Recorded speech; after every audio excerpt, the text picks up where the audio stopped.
اعمال کا دار و مدار جو ہے وہ نیت پر ہوتا ہے۔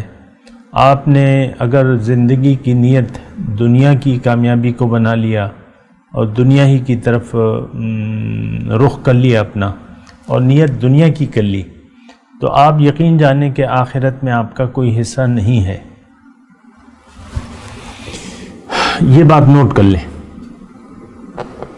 اور اگر ایسا نہیں ہے اور آپ کی نیت جو ہے وہ اللہ ہے، اللہ کو آپ مانتے ہیں کہ وہ آپ کا خالق بھی ہے اور وہ آپ کا مقصود حیات بھی ہے۔ مقصود حیات یعنی آپ کو یہ یقین آ جائے اپنے اوپر کہ آپ کون ہیں، نمبر ایک۔